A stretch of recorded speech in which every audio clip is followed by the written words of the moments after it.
She is a CEO at Delft Design, Engineering and Construction Management. She is also a humanitarian. She engaged in different humanitarian activities in different humanitarian organizations. Please welcome Mr. Feven to the podium.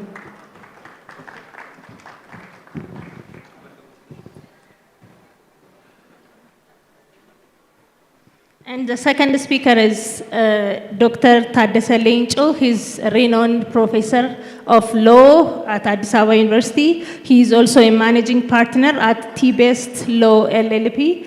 He will be speaking on the team from the legal perspective. The third speaker is Obobona Yadesa. He's a deputy head at Oromia Environmental Protection Authority. Please welcome him as well.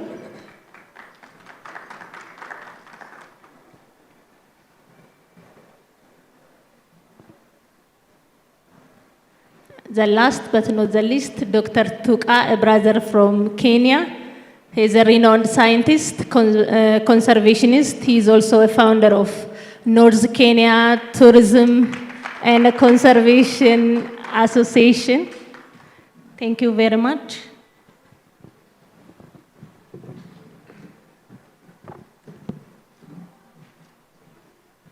Yeah, we will run the session in 3 languages.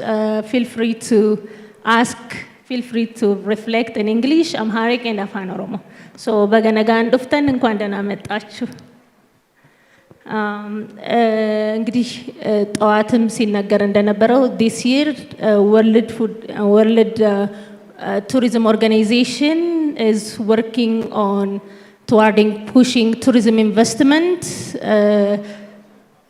towards the sustainable economic engagement. So Feven is speaking regarding the infrastructure development and the construction. So I will be giving the chance to her firstly. So Feven, how the concept of green investment is entertained in the construction design industry? Feel free to reflect on in any language you want comfortable to talk. Okay, thank you so much. First of all, I'll speak in English and in Amharic if necessary. I would like to take this opportunity honestly to truly appreciate the incredible work that Oromia Tourism Commission is doing. I mean, let's give them a round of applause, honestly. From the detail of your brand strategy to the incredible diversity of the work that you're putting on the table, you are an inspiration not only on organization level, because you're showing efficiency, you're showing productivity, you are leading, the leaders are leading by creating an inspired team. It shows, okay? So, በጣም ነው የምናመሰግነው እና የሁሉም አርአያ ነው የሆናችሁት, honestly. So, አመሰግናለሁ. Thank you. So, when it comes to green economy and green infrastructure, it is time to think from a sustainability standpoint. So, as an emerging economy, we know that we have to learn from those that have been there before us. There is the industrial revolution that has taken place. You know, the Western revolution or the Western economy did not get here without impacting our environment tremendously.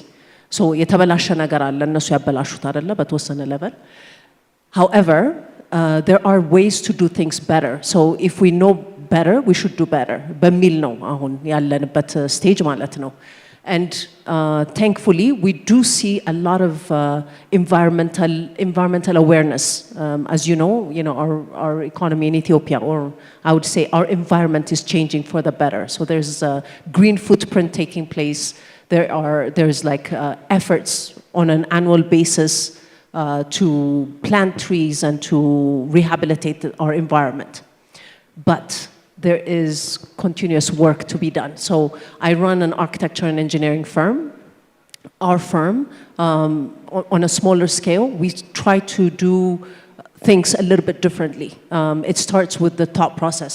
So when we think about projects, we think about finishing it on paper from an impact standpoint. We want to see how this project, this infrastructure project or this building project has minimal impact, minimal environmental impact.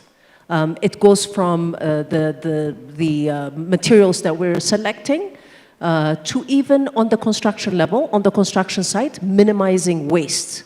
How is waste minimized? Because it all comes down to thinking it from a very thoughtful and very in-depth way on how to continuously reduce waste.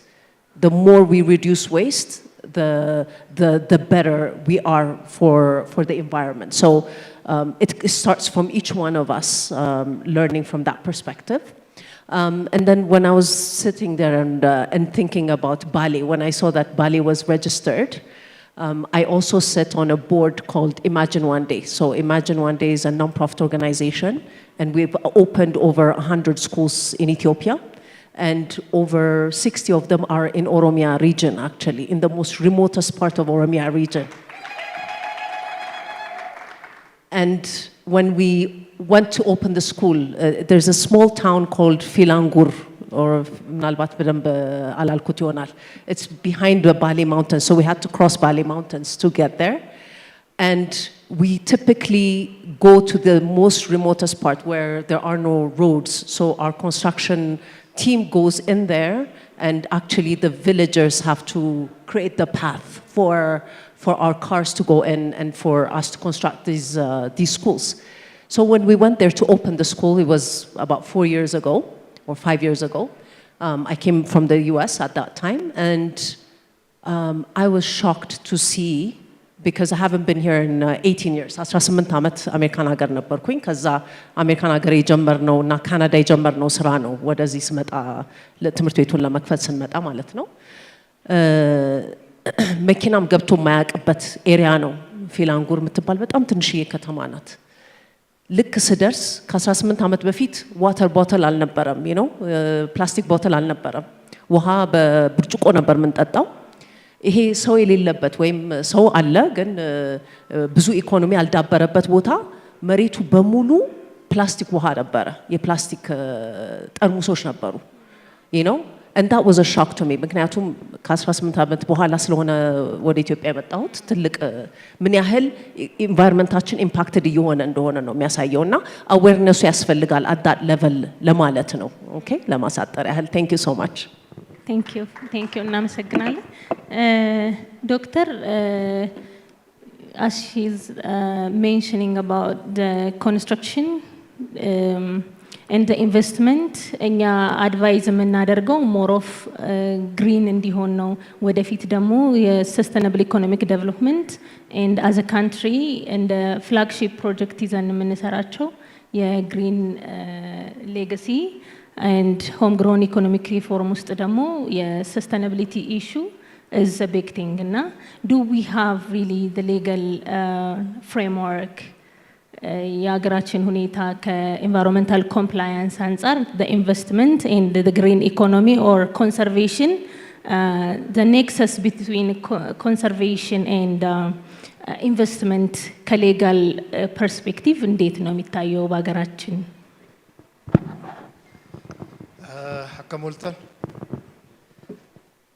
አከሞልተን ቡና ዱግደን ይትምቲ Thank you very much. My name is Taddesa Lencho. She spoke at the beginning. I am the managing partner of a law firm. We advise a number of multinational companies on corporate investment, tax, other matters. Basically, we're transactional lawyers. And one of the things that we do is we cater for the tourism, the hospitality, and the leisure sector. And the reason why we do that is because strategically, tourism and the leisure sector is going to be one of the major growth areas for Ethiopia. And I want to say a few things about how Ethiopia is really well endowed naturally and historically for the growth of the tourism sector. We don't actually notice it, and of course the numbers about the number of travelers coming to Ethiopia is extremely low compared to the natural endowments of Ethiopia. If you take Ethiopian Airlines, which is the human infrastructure which is really necessary for travelers, by the current accounts, there are about 10 to 11 million travelers using Ethiopian Airlines, and most of them are connecting Ethiopia.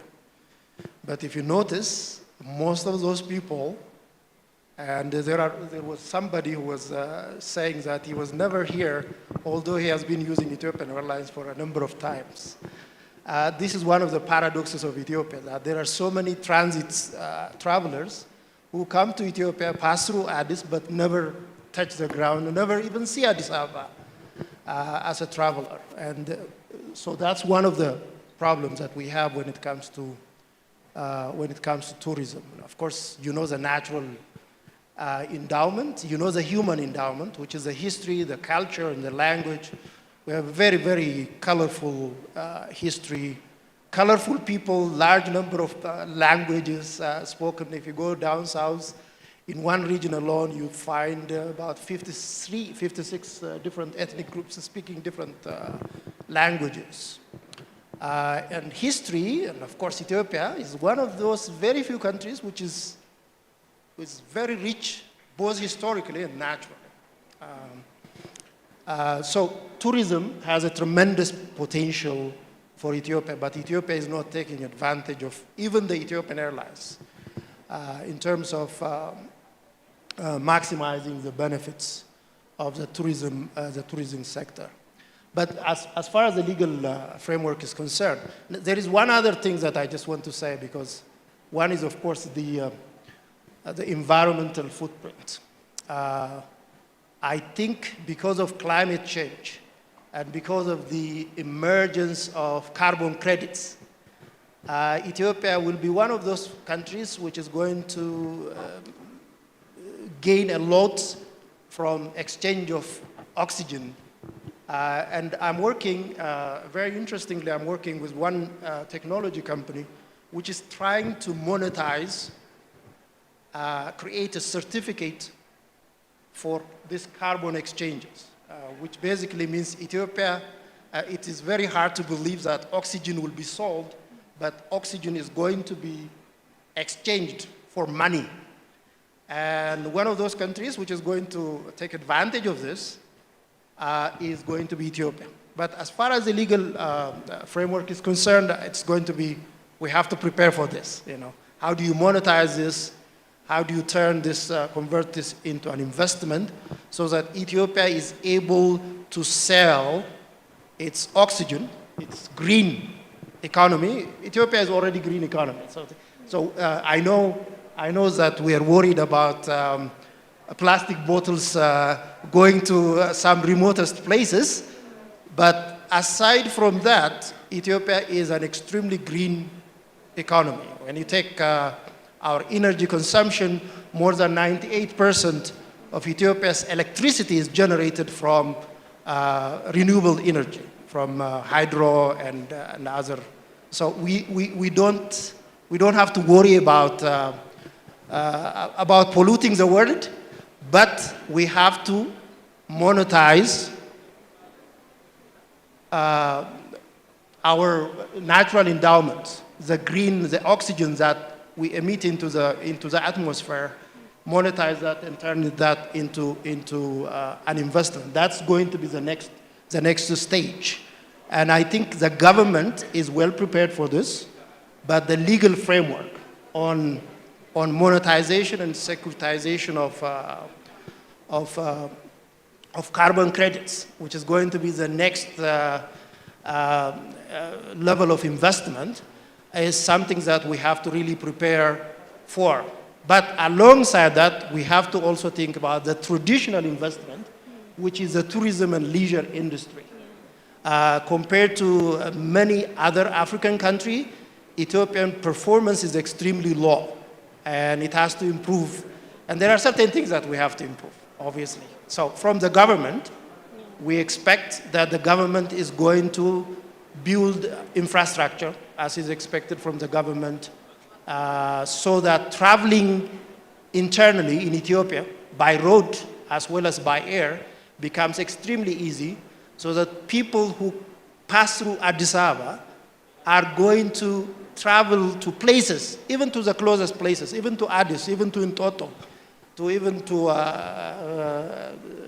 Andinet Park. Going to Andinet Park is extremely difficult because of this. If you actually think about it, you know, I have been to Dubai, and some of the people have been to Dubai, I'm sure. You know the Emirates and its connection with the travel industry in Dubai, how it is well connected. And it's very, very important to take lessons from how Dubai uses Emirates as a leverage to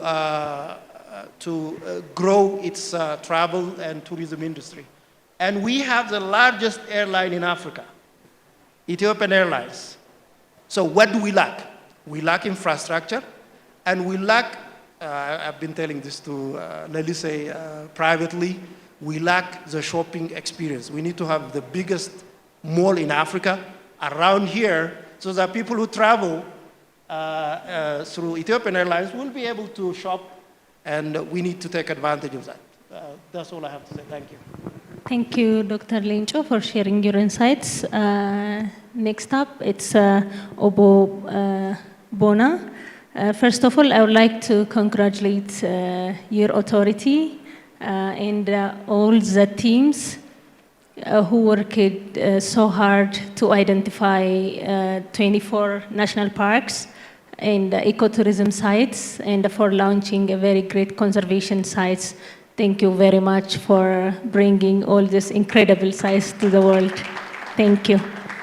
So, hammama hojii baay'eedha kan hojjetamaa jiru gama mootummaa naannoo Oromiyaatini. Bakkeewwan hawwata turizimii ta'an keessattuu Itoophiyaan, Oromiyaan kennaa uumamaa adda addaa qabdi. Bishaan biyyoon isaa gabbataadha. Aadaa fi duudhaa naannolee adda addaa keessatti hawaasni Oromoo aadaa fi duudhaa baay'ee qaba. Keessayyuu immoo qabeenya uumamaa qabnu kana akka tourism productitti yookaan hawwata turizimii goonee baasuu keessatti warri OTCs, warri aadaa fi turizimiis, tour operatoroonni hundi isaanii hojjechaa jiru. Gama authority keessaniin ammoo bakkeewwan kana akka kunuunfamanii yeroo dheeraadhaaf akka itti fayyadamnu, dinagdee hawaasichaas akka utubnu, ummatichis achirraa akka fayyadamaa ta'u maaliin kan hojjetamaa jiru kan jedhu irratti afaan barbaaddaniin nu dhiyeessuu dandeessu. Galatooma booda afaan Ingiliffaatiin illee gabaabseeti hin jedhaa. Duraan durseeti carraa kanaan paarkiin biyyoolessaa gaarreen Baalee hambaa qabatamaa addunyaa yuuniskootti galmaa'uu isaatiin hundi keessanuu Oromoonis sabni biyya kanaas hundi keessanuu baga gammaddan, baga hojiinuu gammanne jechuu barbaada. Inni kun akka salphatti hin dhufne xaarii fi hajjii baay'ee keessa darbamee as gahamee wanni armaan booda immoo kanarraa eegamu gama turizimiitiin bal'aa ta'a jechuudha. Komishiiniin Tuurizimii Oromiyaas assaayimentii guddattu isa eeggata. Mandeetii guddas qabatee jira waan ta'eef paarkii yuuniik ta'e, laandiskeeppii yuuniik ta'e akka Itoophiyaa qofa duun ta'an akka Afrikaattu sanatee Plateau is the largest plateau in Africa. 26 kilometer radius ka qabu landscape akkasii Afrikaa keessa hin jiru. The largest plateau in Africa. Kanaaf addunyaatti beekamuun isaa waan tokko ta'eet isa kana gara turizimiitti jijjiiruun wanna fuulduraaf itti hojjennu ta'a jechuudha. Erga kana jedheen boodatti akka biyyattis ta'e akka Oromiyaatti especially investment in excess environment, maaltu hojjetamaa jira, maaltu jira, policy instruments maaltu jira, akka naannootti maaltu hojjetamaa jira, akka institutionitti wanna jedhu gaggabaabseeti ni kaasa. Inni tokko, you all may know that CRG is the Great Development Map, Roadmap of Ethiopia, which was launched 2011 in Durban on Climate Summit. This CRG strategy is overarching strategy of all development policies and tools. You know, in this CRG strategy, there are 4 pillars. One is agriculture, greening agriculture, developing, increasing agricultural production through green development by not impacting the environment. The other is restoring degraded lands. Degraded lands, as you know, Ethiopia has more than 100 million hectares, out of which 50% of the land is denuded or degraded due to its rigid topography. So unless and otherwise we restore this highly degraded land, really we cannot sustain agricultural production, as well as will not have sustainable tourism, because the very great potential of the tourism aspect in Ethiopia is natural landscape, which have really a good aesthetic value that attract tourism. In this regard, the country has also submitted national determined contribution to implement the CRG strategy. In national determined contribution, the country has identified both mitigation and adaptation options. About 40 mitigation interventions have already identified and implemented, and the mitigation options, especially on restoring degraded lands, are under implementation. The country has also a member of a great initiative, which is AFRI 100 million.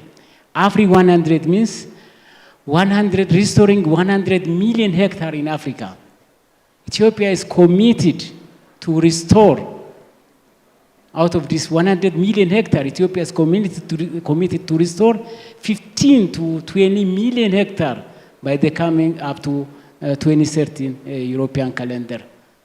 In line with this, really the National Forest Sector Development Program of 10 years is developed by really increasing the, aiming to increase the forest cover of the country from the existing 70% to 30%.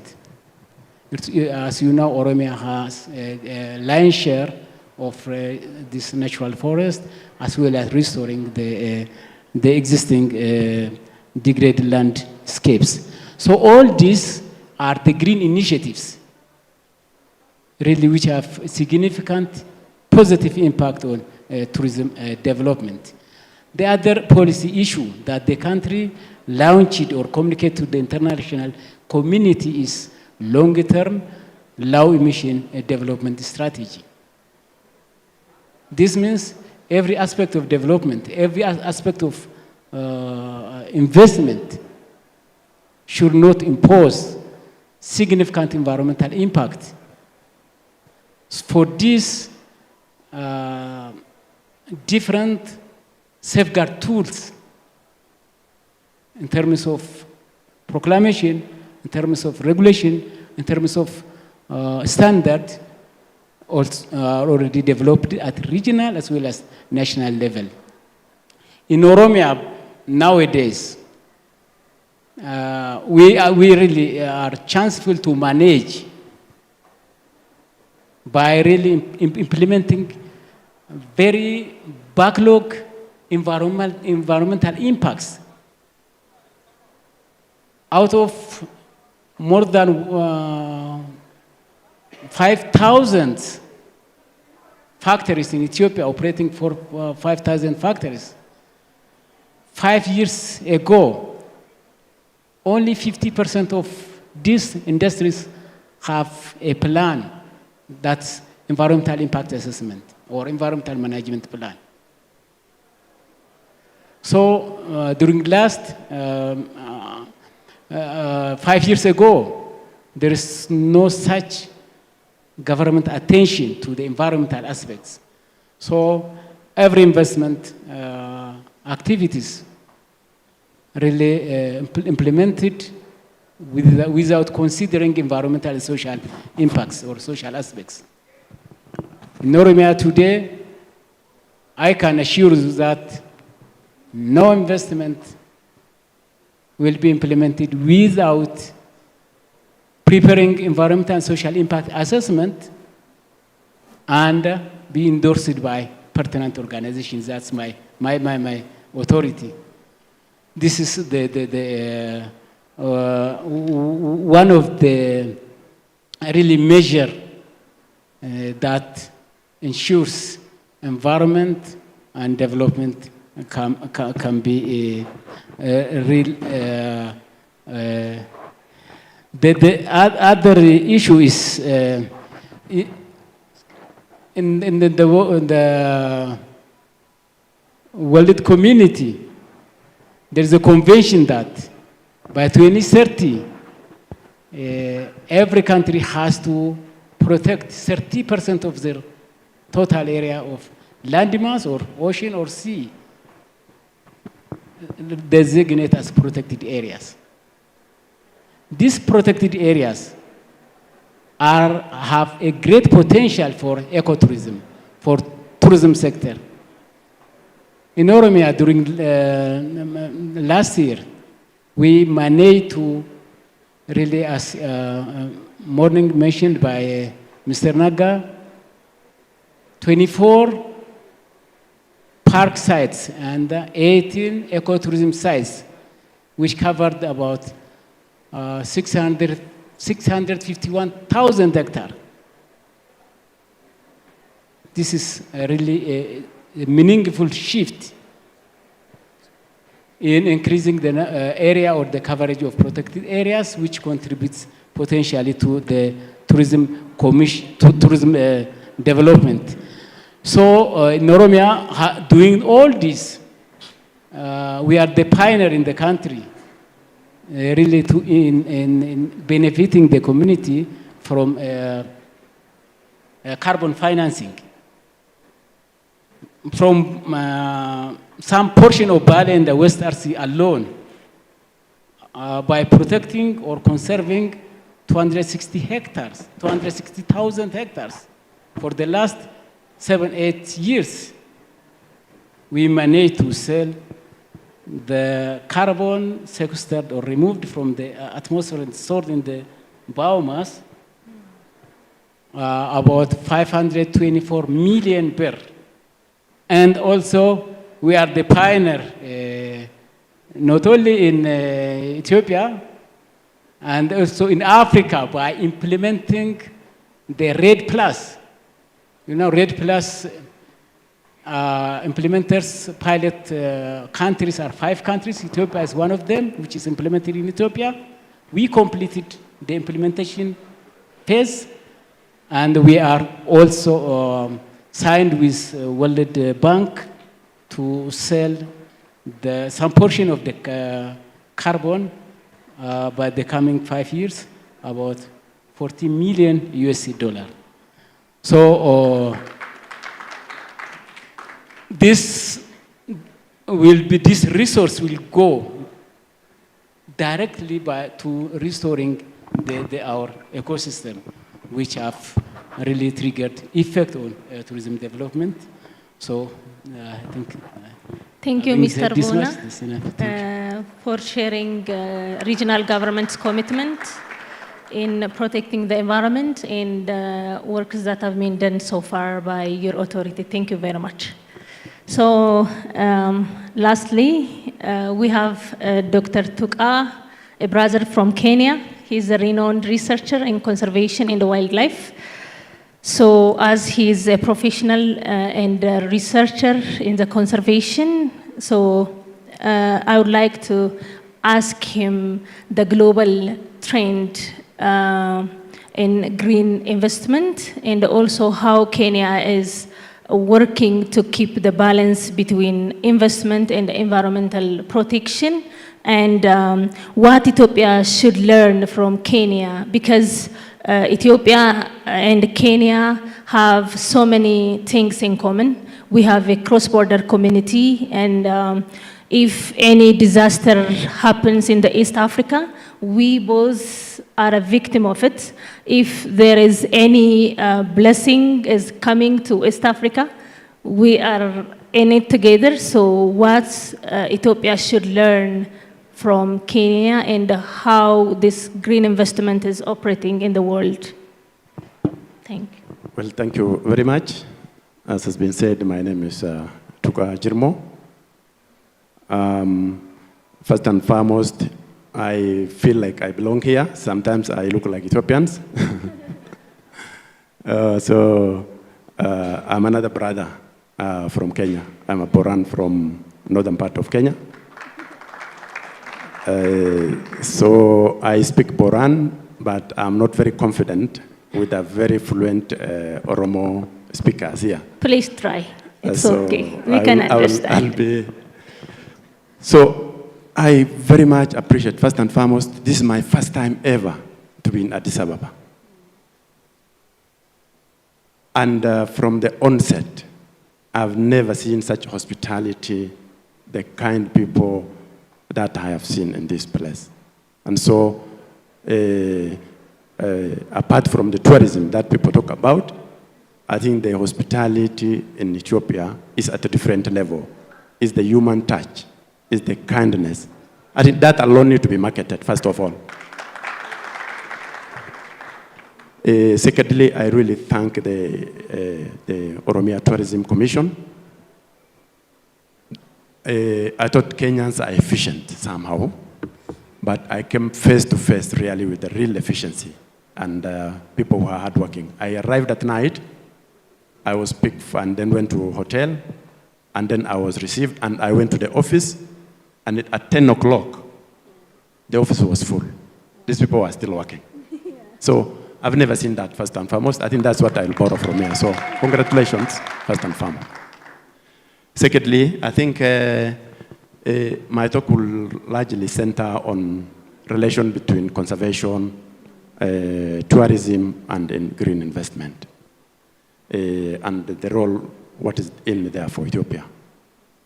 I think globally, what I will say is that now, Ethiopia, first and foremost, is part of the global community. It's part of the UN Charter. And so what is prescribed at the UN, Ethiopia is part of it.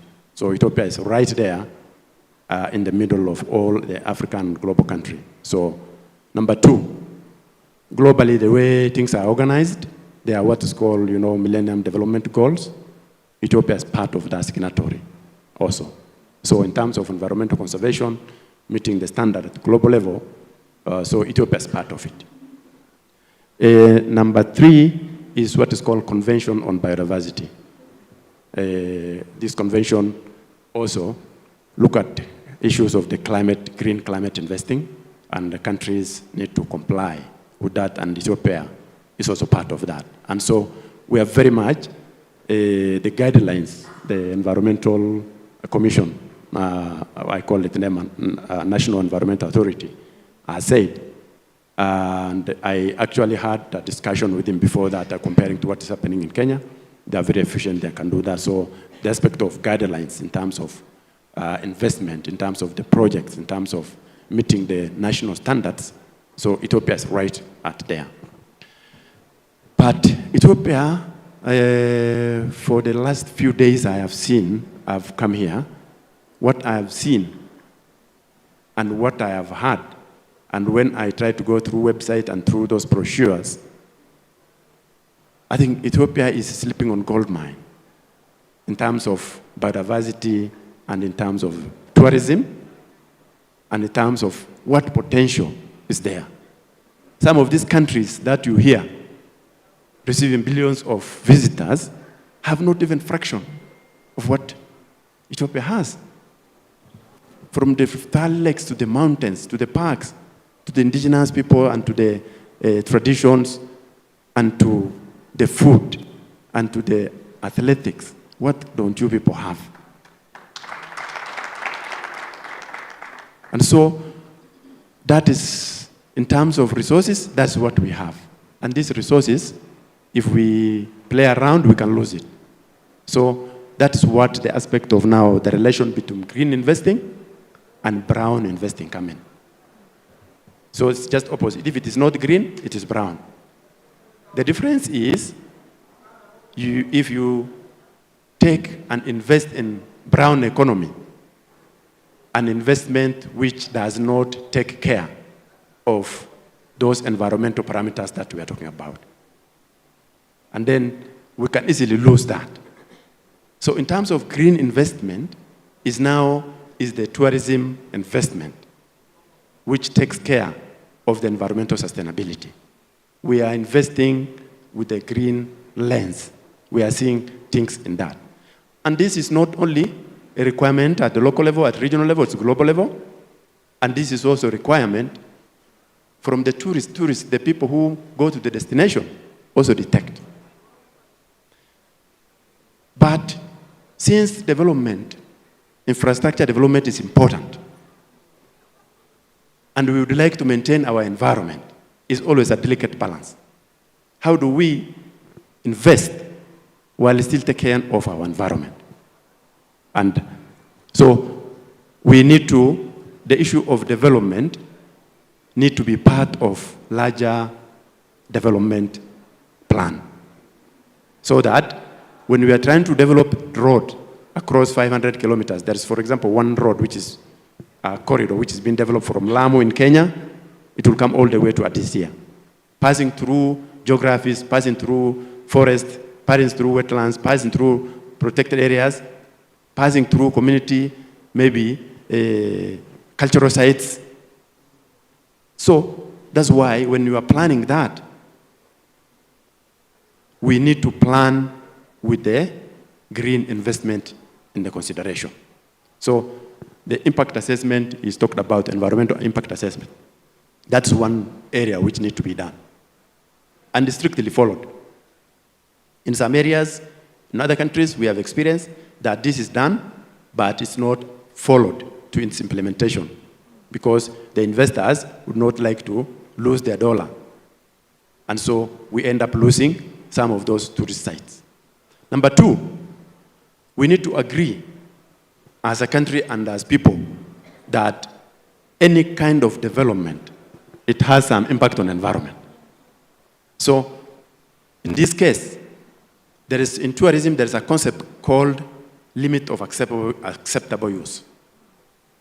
What do we accept as threshold to say that this development has some environmental limit? When we do like this, we are complying with these standards. This is where science come in and where the environmental impact assessment people come in and clearly setting those guidelines. Then so that there is limited, we cannot go beyond that. In the tourism case, there are elements called ecotourism.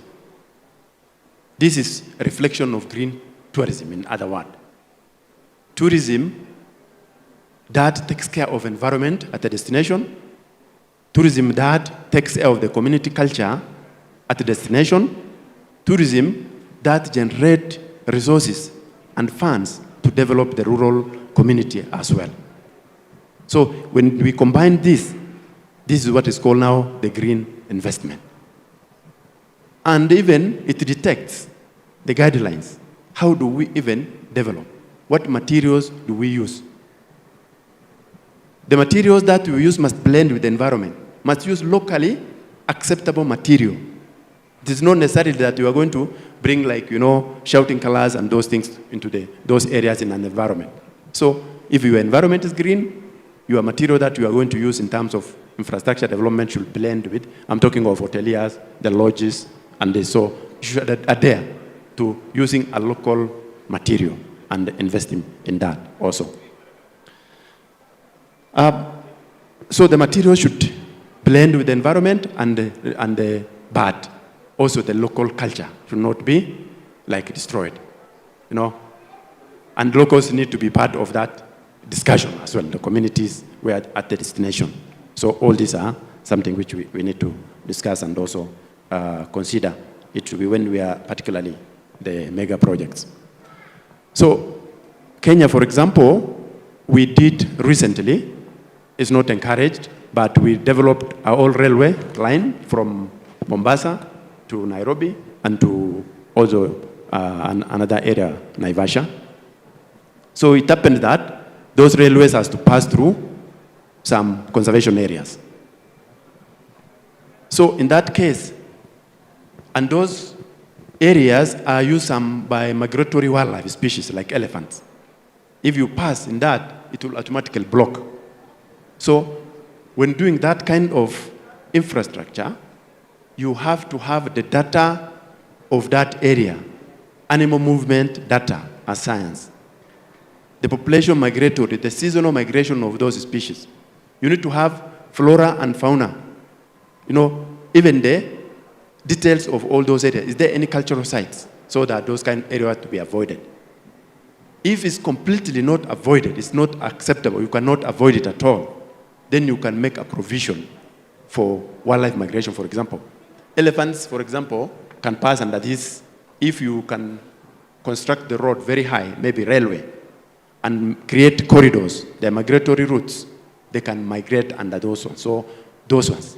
In other areas, you can, in Europe and other areas, even in town now, there are what is called connectivity.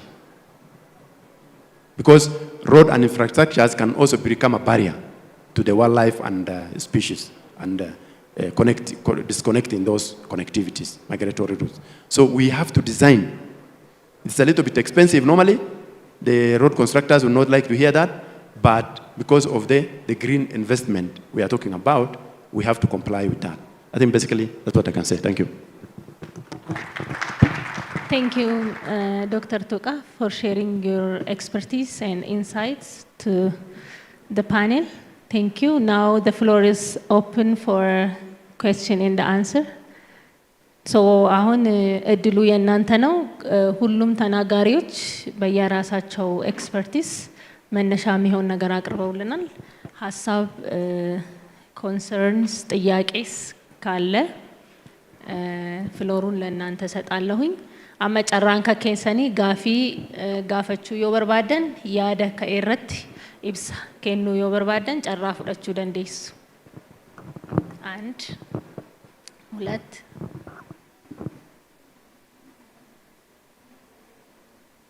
የነሱን እንቀበልና ሶስት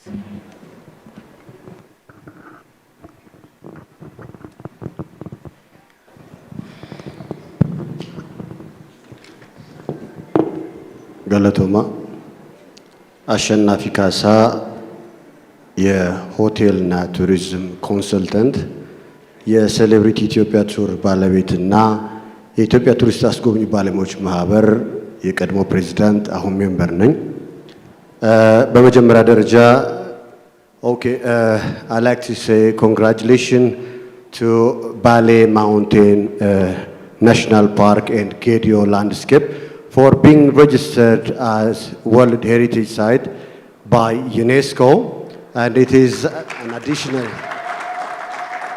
Thank you, and I like to recognize also those who are participating on doing the paper and other works, especially the last year Oromia Tourism Week had an impact for the Bali registration because there was a very good lobby kind of jobs have been done.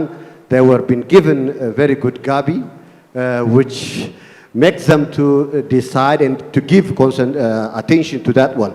So I like to recognize that on the OTC team, what they did last year for lobbying. And I wish to have such a thing in the other formats of the government as well. At the same time, OTC also, I like to congratulate them that you have a new brand, which seems like a touristic brand.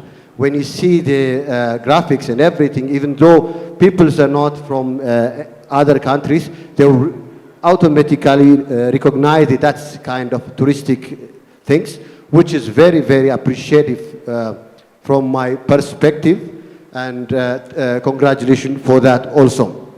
At the same time, I like to recognize also the government of the state government of Oromia. OTC has a strong support from the state government, which from the structure and everything. So the government is doing very, very well to promote tourism and to make tourism work on the ground. So coming to the point is, Faven, if I'm not mistaken, Faven was your name. You did very well with the schools, and you were mentioning about there was a problem with awareness of the environment. Do you have any plan to do the cleaning or greenery of the area? Because I'm going to give you my association, which I used to lead as a president previously. We want to work. Our president is here, by the way, Andy. So we like to engage and work with some others who are interested to clean and greenery. So if you have that plan, or if you can highlight us, will be great. Doctor, it was an eye-opening, your explanation about selling of oxygen to the world, and Ethiopia has a great potential. Just to get some highlights, because it's a business opportunity which I always looking up to them. What do you suggest from the legal perspective, kind of from professional? These kinds of things have to be done, and this have to be considered. And from the state of Oromia, I have two questions. One is, what next with Bali? Bali is registered as UNESCO World Heritage Site. So what will be the plan for Bali? We know we have people living in there. There is a road which is crossed through the park, and we are saying that it's 26-kilometer radius of Sanitary Plateau. So what will be next for Bali? What do you have a plan for that one? The other thing is regarding to the investing in Oromia or your office also. There is a lot of bureaucracy, which I like bureaucracy. It's formal way, but that bureaucracy have to be an actional. There should be some kind of decisions to be done. So if you can say us something about that. And my brother, Dr. Tokam, welcome home. Welcome to Addis Ababa. Wish you to feel like home. And it's a great explanation you've been giving us. I'd like to listen from you. Have you seen any promotional materials about Ethiopia in Kenya or on your region? Any Ethiopian promotional or any sites to be promoted? If not, should we have to do that way also? The green legacy is there, the green investment there. So these green investment have to be changed to business. And have you seen also any Kenyan promotion here in Addis Ababa? So don't you think we need to have a regional tourism promotion? Thank you very much. Thank you. Galatuma Ichan Makankia Katama Fufa, Director and Founder of Association for Development and Biodiversity, as well as Director of Association for Hotel and Tourism Professional Association of Oromia. Congratulations. In my case, two factors. One, the issue of Bali Mountain National Park. As a conservationist, my sister in front of me, she has witnessed that how we suffer on that side. Anyway, አንድ ጊዜ ብድግ በሉና የህሊና ጸሎት ለወንድማችን ለሞተው ጸሎት አርጉ። በጣም ይቅርታ የጠየቁ ቢኒያም አድማሱ የተቃጠለው ፓርክ ውስጥ ነው።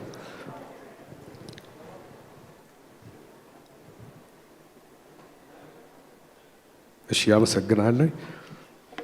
Yeah, concern is always there. As a conservationist, whatever we are doing as a professional, there is opportunity cost, and again, every direction, as my colleagues in front of us, they gave us directive, and we share their experience.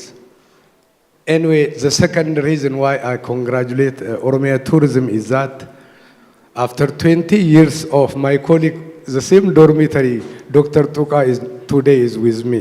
Karibu sana. Yeah, two reasons I have. Anyway, my question is directly as, this issue of conservation with few peoples as Ethiopian, really few people they are running here and there to save the issue of environment as well as conservation activity. Anyway, to come to today's program, in Ethiopia, there are around 4 parks who are suffering cross-country, just highway corridors, the migratory routes. And you mentioned the infrastructure. Look, Awash National Park. The speed is there, still animals are suffering. Dinsho Park, the current who is registered. We are now happy, but the concern is there. And the third one is Borana National Park, directly to Moyale. It's not the least, but the seriously who suffered is Abiyata Shala National Park. Then, as infrastructure developers, 3 of you, just I am asking 3 of my colleague Ethiopians, how can at least mitigate such problem? Because we are approaching for designing around 18 ecotourism sites and the management for 24 protected areas, parks. Since Ethiopia is a biodiversity and hotspot site, still we are planning other sites for managing to conserve for not only for the country, to contribute for Africa and the international level. Then, let's say when we say here on the stage, the infrastructure issue, still the soda ash Abiyata Shala NARC is not solved. To tell you frankly, 1, we missed the Desa Nature Reserve by the name of investment. In Ethiopia, again, the protected area, they lost buffer zone. Anyway, these are my questions in line with today's program. In Duguyango, just I'm asking you another question. The migratory routes of Ethiopia, international migratory routes, the birds are perching Abiyata Shala National Park, and again Nakuru and Naivasha at Kenya. So with such experience, at least to manage the migratory routes, what is the best experience to manage, at least since birds are suffering in Ethiopia due to the lake ecosystem pollution? Thank you very much.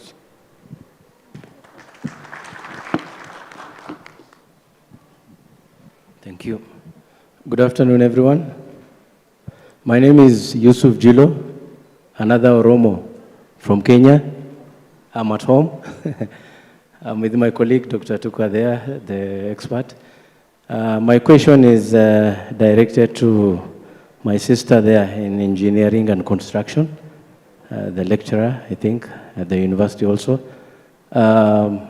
Given that every speaker here talks about environmental friendly that meets the standard in terms of construction, snaps of infrastructure. And Dr. Tuka was also highlighted, the constructors don't like expensive stuff. Since the environmental friendly building materials are not locally available as at now, in most African states,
But now, the world is singing about climate funding.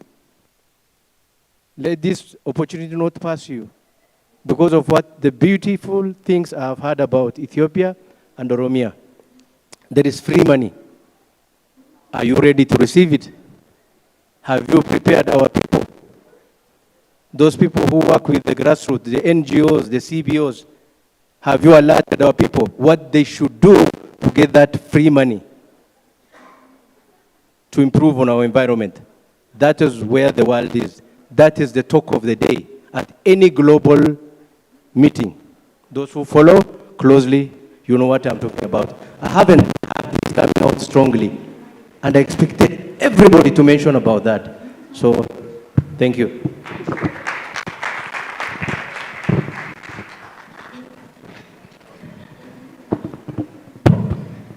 Thank you very much. Hardly extra hulat joy andich. This way. Okay. Adele say.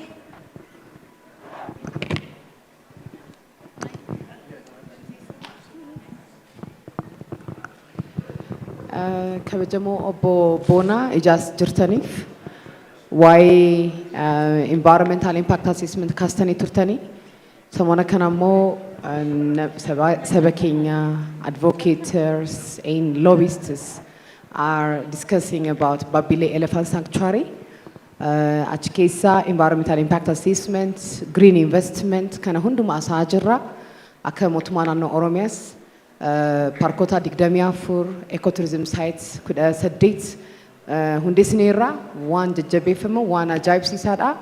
Great garuu maal hojjechaa jirra challenge keenya maal keessa jirra anis mootummaadha atis mootummaadha mootummaan kan federaalaas jira kan naannoos jira garuu waa'ee Baabbilee as keessa hin gaafanne malee nama baay'ee biiroo koo dhufee gaafachaa jira atis waa'ee environment impact assessment jakkasteef namoota hedduu nu ilaalaa jiru kallattiidhaan nu hordofaa jiru isaaniifis yoo ibsine asii paarkii hundeessuun asii immoo xiqqoo balleessuudhaan in ta'a moo in ta'u maal gochaa jirra akka mootummaa akka qaama mootummaa kan jedhus xiqqoo namaaf yoo ibsite waan gaariidha jechuu fi galatoomaa boboona.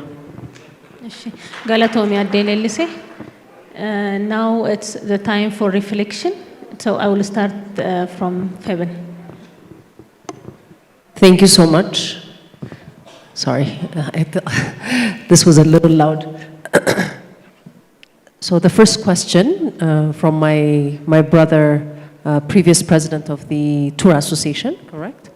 Was about my example that I gave in the Fulangor region, Fulangor village, and what did we do at that moment when we saw the littering of plastic bottles that was in an environment that was pristine otherwise, pristine from a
other associations, that would be wonderful, actually.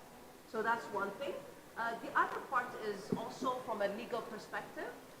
So Rwanda is a good example in Africa, right? So in Rwanda, I think, if I'm not mistaken, but you know, it's frowned upon to even bring plastic bags from the airport as a passenger into the country. So you know, you can be a third world country and still find ways to create these legal elements that are important for people to understand that there is an impact that we have to think about right now. The big element is, you know, and it connects with the other question, is about the ESIA. So from a regulatory perspective, the country right now, from a construction sector, especially like we work on hospital projects, almost all projects will have to get an ESIA clearance, which is an environmental socio-economic impact assessment clearance. So the study has to be done that project, there will be environmental impact assessed, and then there has to be a mitigation plan that needs to be implemented. That is where we are right now.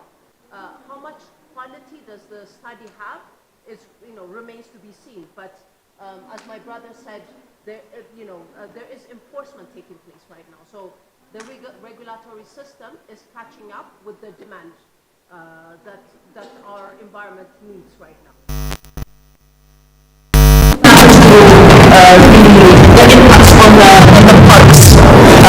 My apologies, I'm not personally connected to it, I would say, but I think where it comes down to is the fact that development usually, and what we've seen in historical perspective in other Western countries, as we said, the Industrial Revolution and so on, did not take into consideration the impact. Now, for example, if I'm not mistaken, the Koka area, the fact that you know, that connecting the highway, the impact of the highway on the bird community is significant, you know. So there has to be a priority that needs to be set, and we have to help the government, in a sense, the regulatory system, to really impose on that.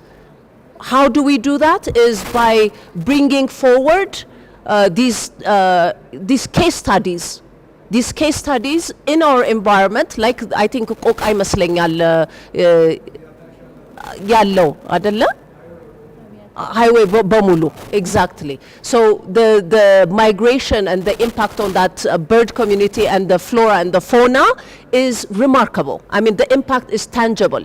ስለዚህ ያንን case study ወስደን ከመንግስት ጋር ያለውን anytime there is a design.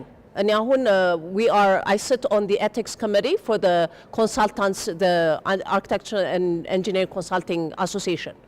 So part of our work is to be almost like supporting the system in providing these inputs, so that when the design community is working on these projects, we have to work closely with conservationists like yourselves, or the universities and the bodies, I would say.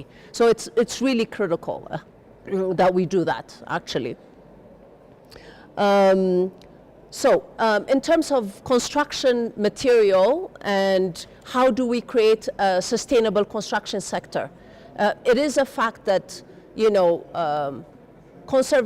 not conservation, but sustainability in construction is a little expensive, I would say.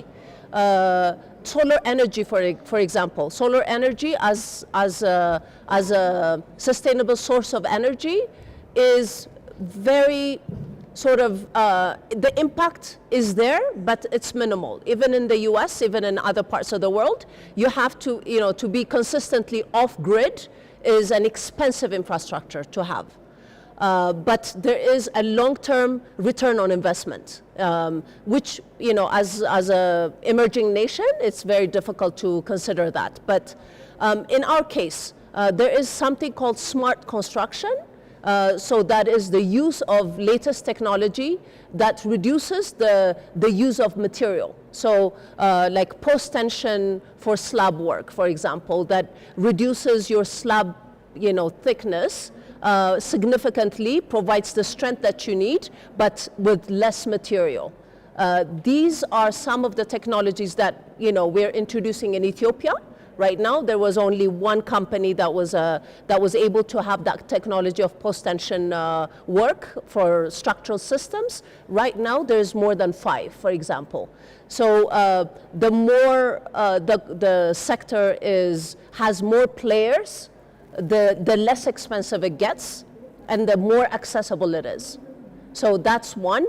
And the other work that we do is like, reusing, purposing, as I said, making sure like everything that you're designing does not need to be repurposed or redone on construction level. So for example, I'll give one example that's in front of our eyes. On the path of Bole and the middle section of Bole, we've seen that guardrail change like 3 times, right? So when I was just coming here right now, they're completely demolishing it and redoing it again, for the 4th time.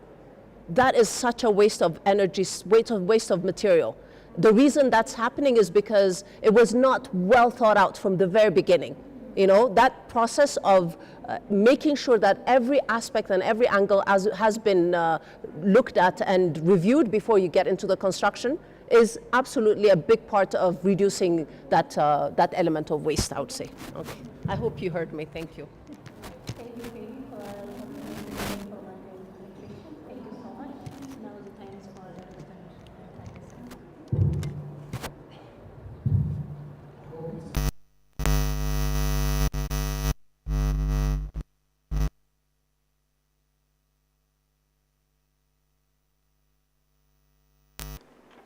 I think I have a couple of questions. Both of them are on the same subject. One is a question raised by Ato Ashenafi Kasa from the Hotel and Tourism Association. I must have piqued your curiosity about how oxygen can be sold to the rest of the world, how oxygen has become a form of investment. And I'm very glad, by the way, that Bobona actually confirmed what I was saying. Because when I was growing up, when I was a child in my area, if you go to the rural areas, it was a taboo to sell milk. If you're asking people on the way to your relatives, you ask them for water, the normal thing to do was to give you milk. And if you actually tried to give money to those people for milk, they would be very horrified. Nowadays, I don't think they're going to give you milk for free. So that's how times have changed. So why is oxygen now marketed? It's because of the environmental issues that have come at the forefront of concerns of the world community. And one of the standards that the big polluters of the world, the United States, China, and other developed countries, they set a standard, which is an emission standard for themselves. And they have to meet that emission standard, otherwise they will be penalized.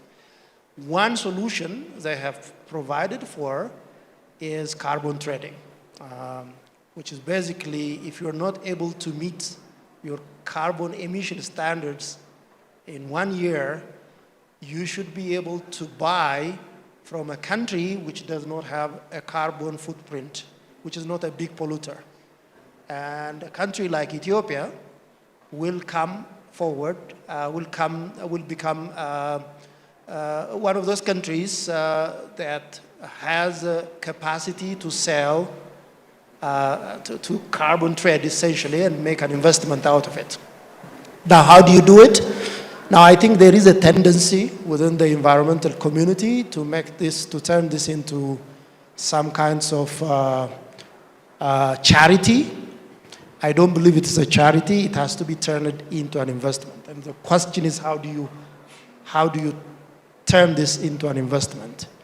Like I said, we're working with certain companies, technology companies, that are working to monetize this.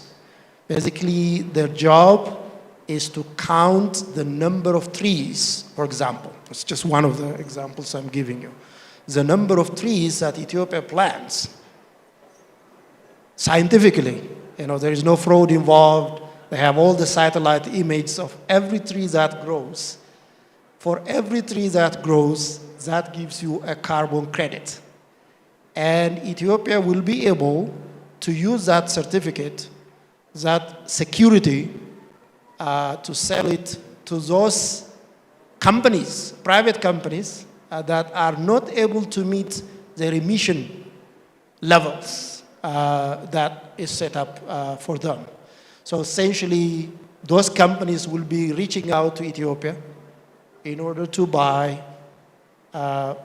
those credits out of Ethiopia. They buy it for money. So this is another new source of foreign currency. Nobody would have imagined this 5 years ago or 10 years ago. So, but thanks to the environmental, the climate change industry, now we have a situation where Ethiopia can monetize the planting of trees. It makes an economic sense, which means people will be planting more and more trees. Ethiopia will become greener and greener because it makes sense, because this will be another source, probably a major source of foreign currency. But how do you do it? Again, this is something that we'll have to discuss with Atobona and other government officials. You have to have a public-private partnership. The government is a major player in this thing, but there are also private companies that are involved as independent certifiers of the number of trees that are being planted. And they drive that process, and the proceeds of that investment will, of course, help grow the Ethiopian economy. In addition to that, it will help in Ethiopia's green economy. That's how things are moving forward. But the question is, and my friend Mr. Julo was asking, are we prepared for it? I don't think we are prepared for it. We need to have the policy and the legal frameworks in place so that, as usual, Africa has been taken advantage of for 300, 400 years. So we know this. Minerals, they are our resources, but who is taking advantage of our minerals? So there is no question in my mind that if Africa is not ready for this kind of, next level investment in carbon trading, Africa in general and Ethiopia may not receive its fair share of these credits that the world is thinking about. If Africa will become a victim, a casualty to all kinds of brokers and middlemen from the West that will be able to take advantage of this kind of credit. So what should we do? We need to have the policy and legislative frameworks in place in order to ensure that the number of trees, for example, that are planted in Ethiopia every year, everywhere in every part of Ethiopia, are accounted for and properly certified, and Ethiopia gets its fair share. So you need to have the policy and the legislative frameworks in place.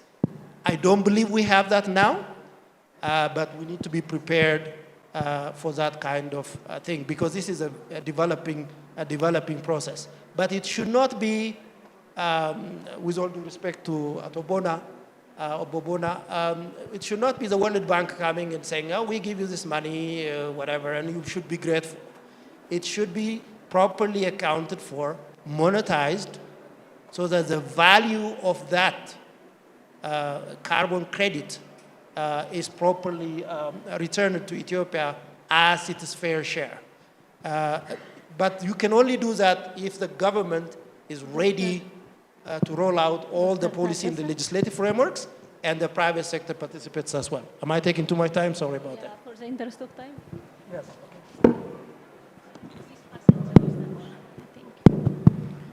Okay, thank you.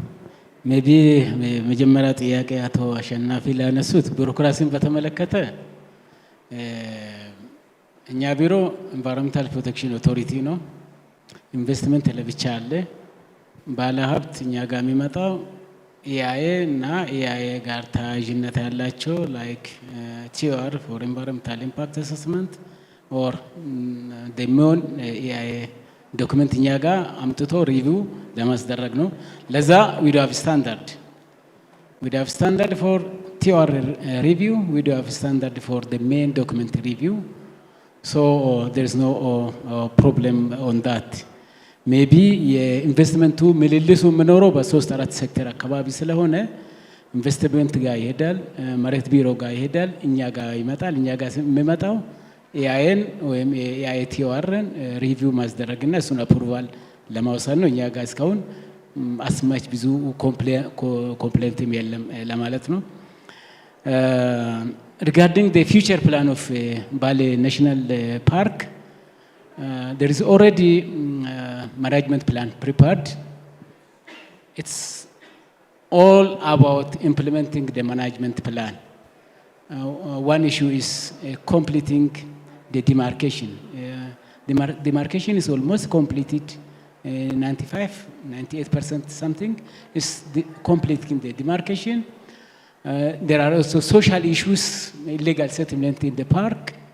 It's about settling that legal social issues. So all issues identified in the management plan has to be implemented as documented in the plan, which is submitted also to the UNESCO as a report. So it's about implementing the management plan.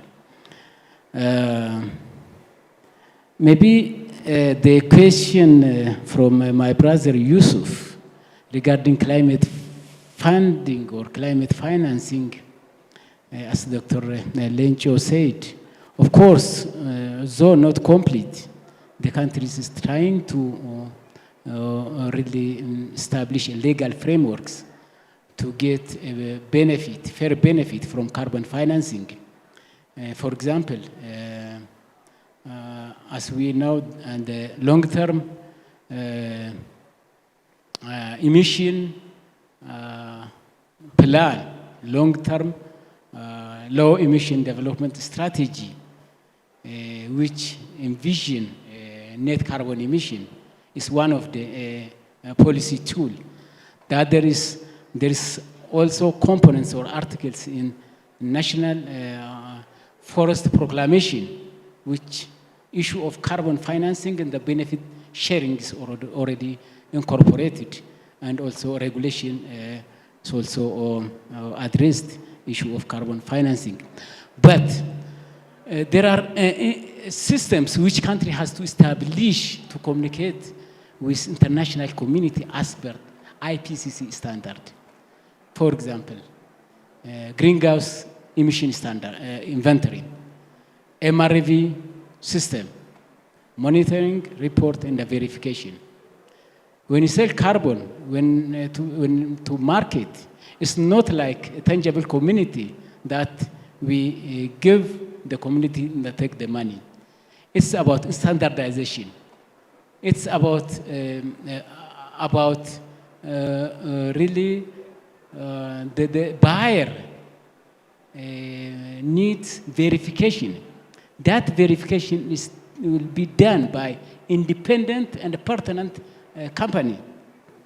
So the measuring and the reporting system of the country has to satisfy this standard. At national level, there's a national MRV center.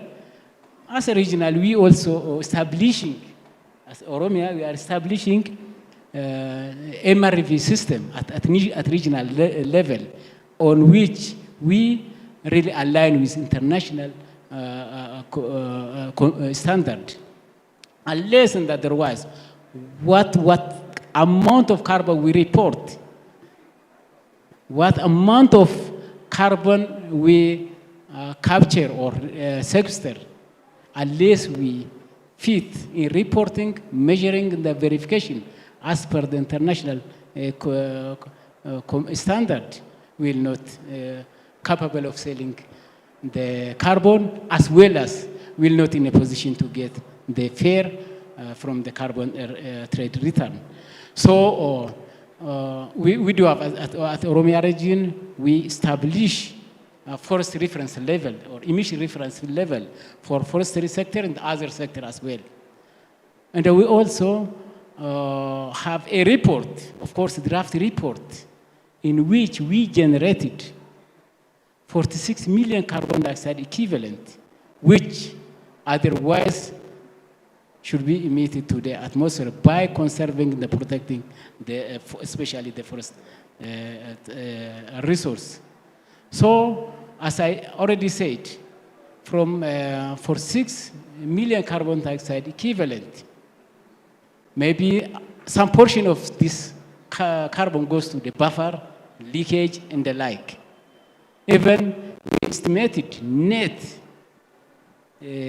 carbon removal, on which we can really report to the international carbon financing system is about half. With minimum estimation is 23 net 23 million. We signed with the World Bank. Out of this 23 million, we reached agreement with the World Bank only 4.8 million. It's not World Bank who determined the market of the carbon finance. World Bank is, since the World Bank support the implementation of the RED Plus Oromia, World Bank is facilitating the market, but it's we who negotiate the amount of carbon to sell and the price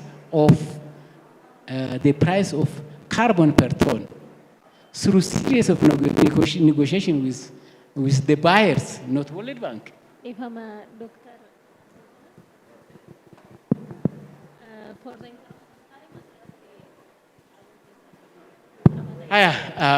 kana jedheeti akka deelaliseen kaafteefi babilee really concerning keessanis concerning kenna.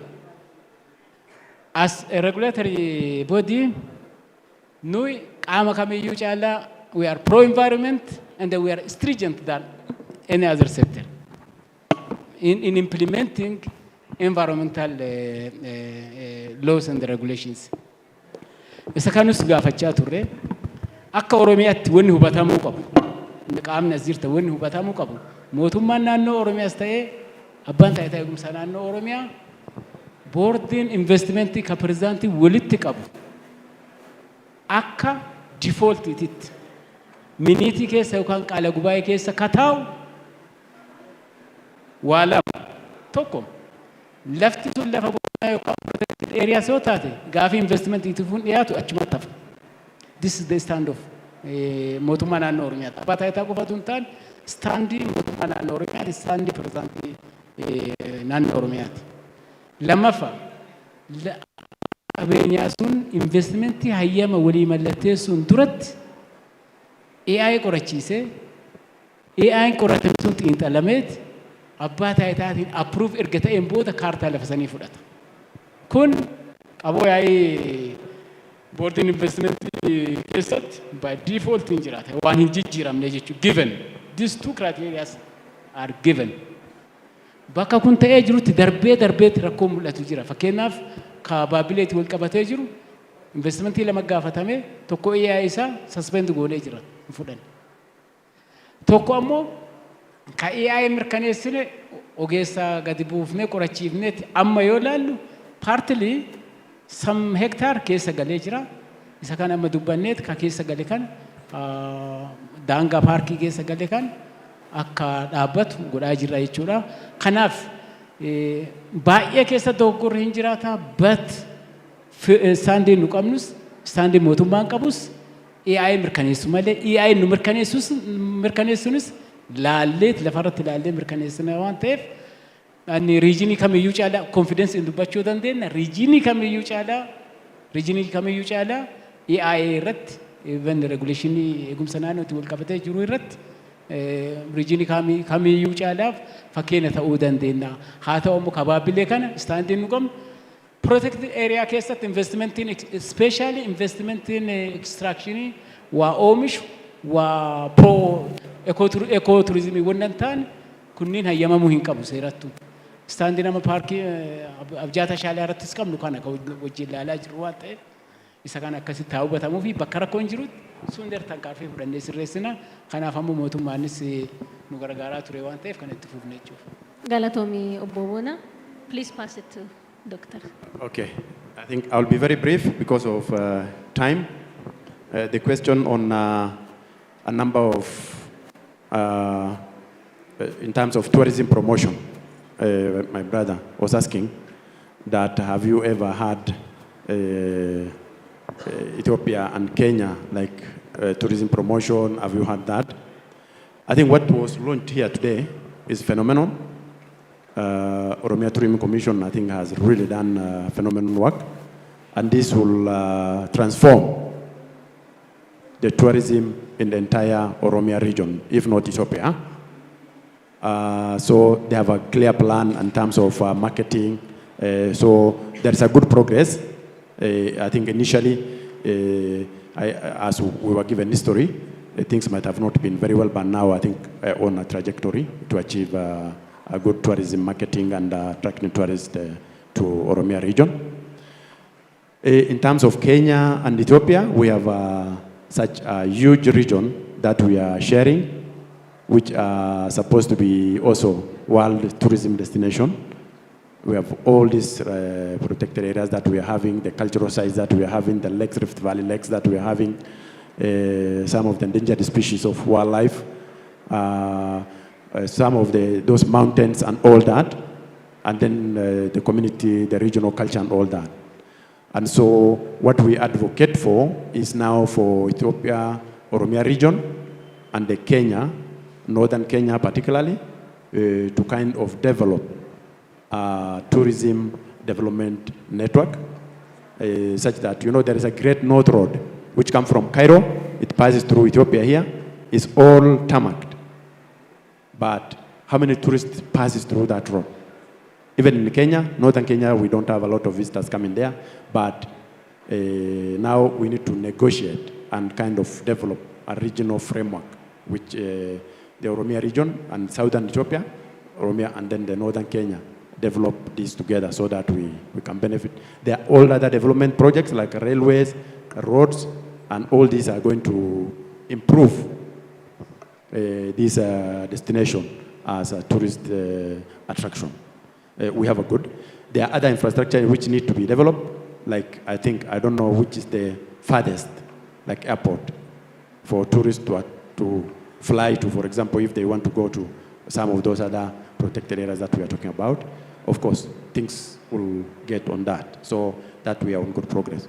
Just I wanted to touch on the UNESCO, the Bali Mountains, first and foremost. That's a great effort. We need to thank the Ethiopia for subscribing to get that. It's not a small process, it's a huge, and that's a huge leap. To be given World Heritage Site, like UNESCO, that means you have been given a blank check, and you have been given highest status of conservation status. So, and it is giving you a high level of integrity that park, it says that it speaks volume if a site is a World Heritage Site. In terms of biodiversity, it is high. In terms of support to the community, in terms of support to the water catchment, in terms of all the conservation parameters and related economic, socio-economic development, UNESCO is saying that this protected area or this national park is leading. What are we going to do with that? One is the issue of management plan. Two, that name itself, we need to use it as a marketing tool. If a World Heritage Site, you market the two parks, for example, which is the other park. I mean, I know of Bali is now And then Awash, for example. If Awash is not, most tourists might choose to go to the World Heritage Site. So it in itself is going to attract people to go to Bali. And we are not talking only the international tourists. It's the high time we also look at domestic tourism. You know, we have experience in Kenya when during the COVID, the Kenyan sky was closed. There's no single tourist coming in. So we are left to ourselves. Ethiopia, I think, it's the same. So what sustained the tourism industry entirely was a domestic tourism. We started marketing Kenya to Kenyans. Some of those attractions, so pricing has to go down. We have to make a favorable domestic tourism such that now people can, from different parts of Ethiopia, can visit. But Oromia Commission must now provide that information, accommodation, sites, to other areas as well, so that people can also within Ethiopia. But Ethiopia, you know, is the largest even population.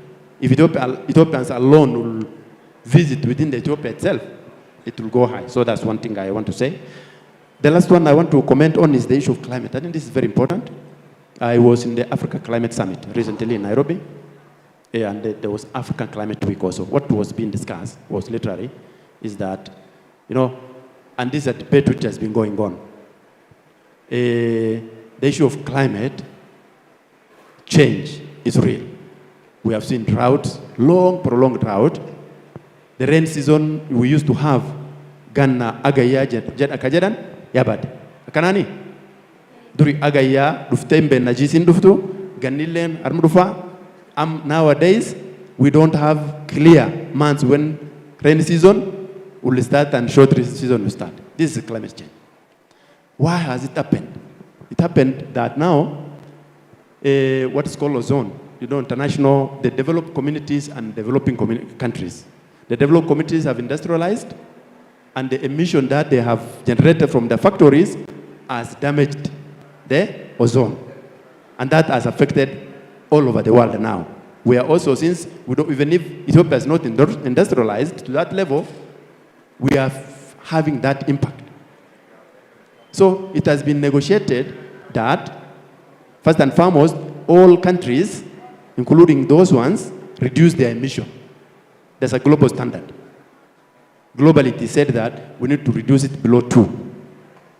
And to do that, it's like removing maybe 2 to 3 billion cars out of the road and close some of those industries.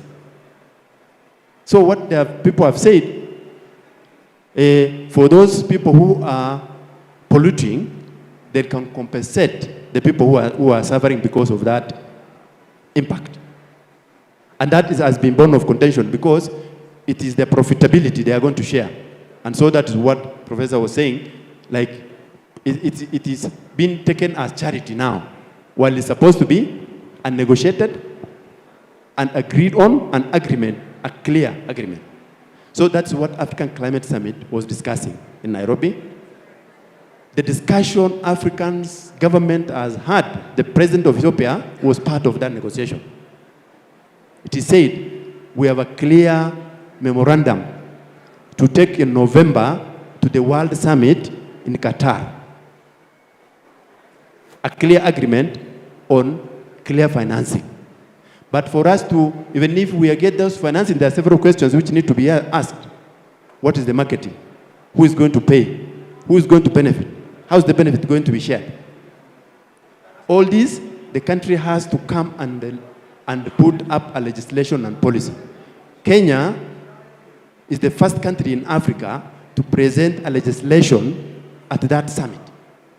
We already have a legislation which says how is carbon market going to be got, marketed, once it comes into Kenya, where is it going, how is it going to benefit the community, which area is going to be done. Because the red are in the areas of forest. For the communities, those who are not having forest, there is what is called grassland carbon. The grasses also sink carbon, right?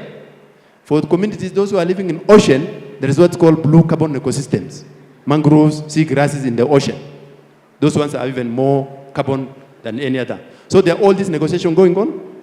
Legislation and policies are important so that then we can get ready to when the negotiation is done and the developed countries will agree to this financing. When it is agreed, we have to get ready for that. But we should not play as a victim also, that, you know, we have to make our own environment environmentally sustainable so that we also reduce the climate impact. Thank you very much. Thank you, Mr. Tuka. You have raised very interesting and workable recommendations. I'm sure Lelise is taking a note of it, especially the product development with Kenya, especially with the North Kenya as it shares border with Oromia region, and also using Bale Mountain National Park as a marketing brand, and also encouraging domestic tourism activities. So having said this, I would like to conclude the sessions. First of all, I would like to say thank you to all the panelists. So many issues has been raised from different perspectives, from the private, especially from construction and design perspective, from legal, academia, and from the government side. So Fevan raised the importance of research and bringing different issues to the attention of the government is a key to solve environmental challenges, and also the need for advocacy as our community is not as such aware of this green investment and green tourism, so there should be advocacy and responsible tourism and the tourism activity in place for the general public as well as for the private company. And also advocating the concept of green investment to realize the sustainable development of the country, as well as there are also another issues raised, engaging the private firm or the private sector through public-private partnership, and also encouraging green investment via different investment incentive. And also from the government perspective, the panelists raised the need for policy, legal, and other workable instruments to realize green investment and ensure sustainable development, as our country is having lots of issue in economic development. There is a need for infrastructure development. We have a huge number of unemployment, so the government and the country is working toward this, creating variety of jobs. So in order to keep the balance between sustainable development, economic development, growth, and also conservation, there should be a workable policy and a legal framework, programs, initiative like Green Legacy, and also other developments of ecotourism sites, national parks, and also diversifying the economic sector. As you have, as you might know, the homegrown economic reform and the 10-year perspective plan is having a 5-pillar economic pillars. One is agriculture, manufacturing, tourism, mining, and digitalization. So within all these sectors, we need to mainstream the conservation thinking. So this is all what they have raised. I'm just trying to conclude it. Thank you very much. I'm really glad to host you. I'm really glad to moderate your session. Thank you very much. Please give them a round of applause. Thank you. I think my work is done now, right?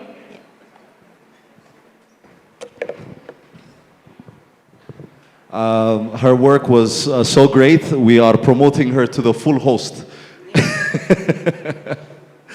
We thank both the moderator. Please thank the moderator for me.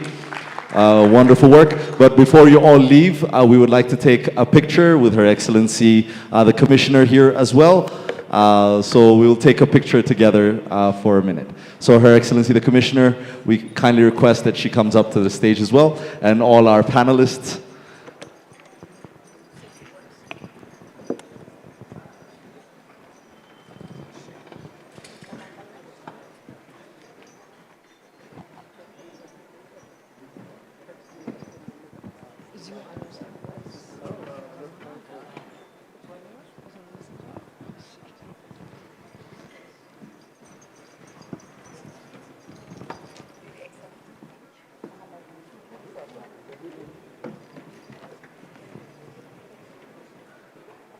If you believe our panelists did a great job, please a very warm applause and gratitude to them all.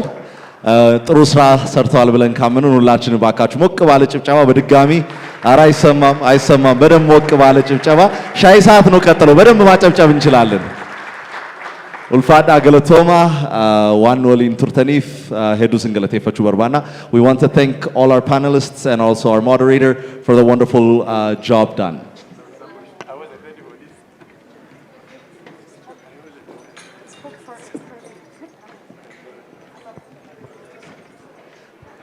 I'll give a short minute to Her Excellency to do a closing and conclusion.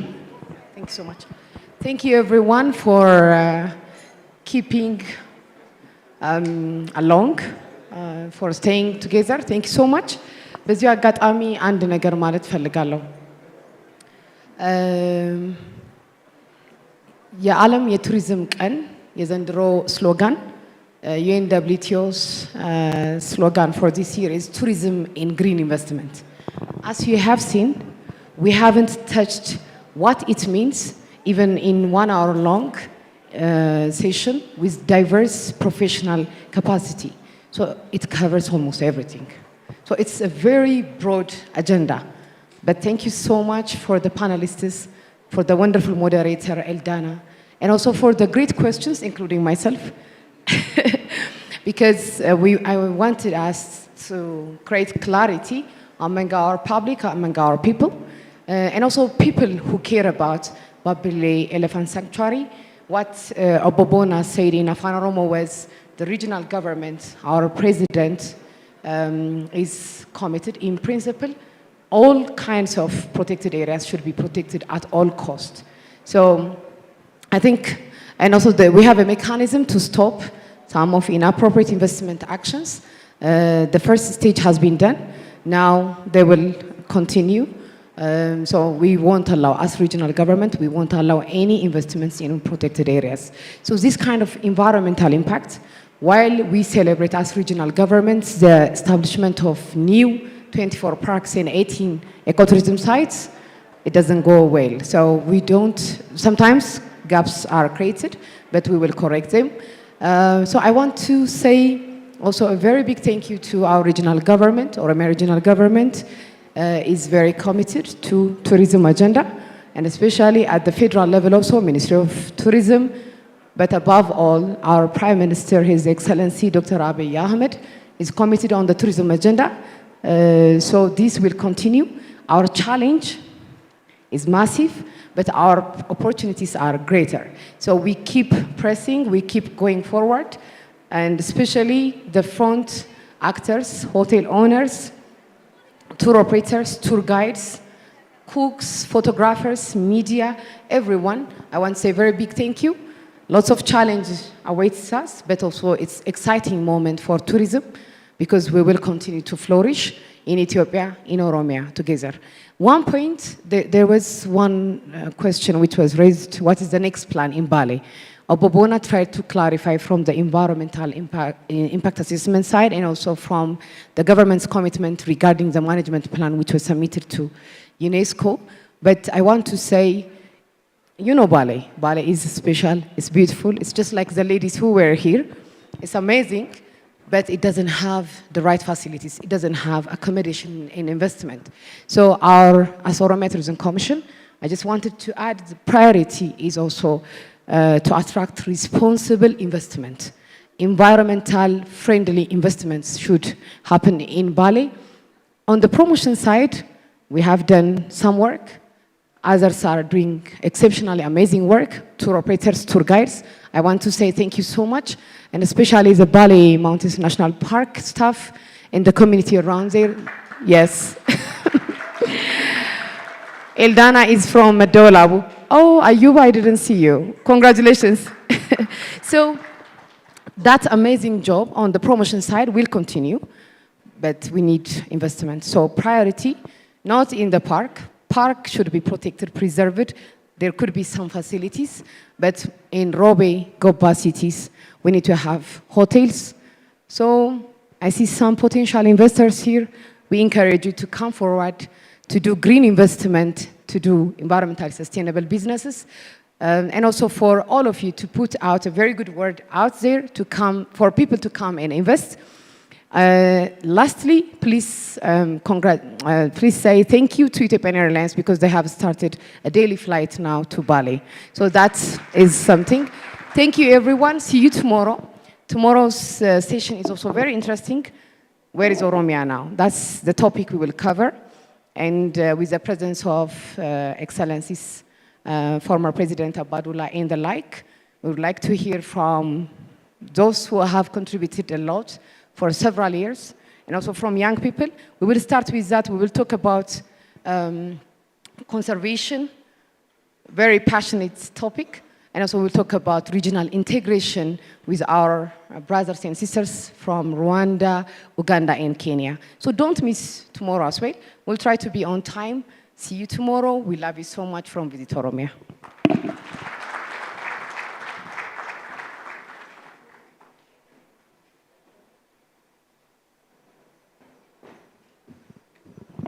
Ladies and gentlemen, that was a wonderful session, and thank you again for her commissioner's closing and conclusion. At this point, we have a cocktail that is ready.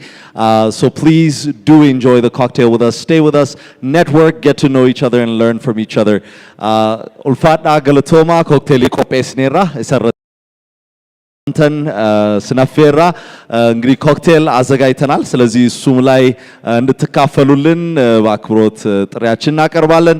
በውጪ ያለው ኮክቴል ላይ ዝግጅቱን እንቀጥላለን። ኔትወርክ እናድርግ፣ እንተዋወቅ። የበለጠ ደግሞ በመተዋወቅ የሚመጡ እጅግ ጥሩ የኔትወርኪንግ ሞመንቶችና ስራዎች ስለሚኖሩ መገናኘት መተዋወቁን እናበረታታለን። Once again, thank you very much. See you tomorrow. The Oromia Tourism Week will continue until Tuesday. So make sure you're visiting each day and bringing a friend along with you. Thank you very much.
Actually, Pakistan Airlines, Dubai Airlines,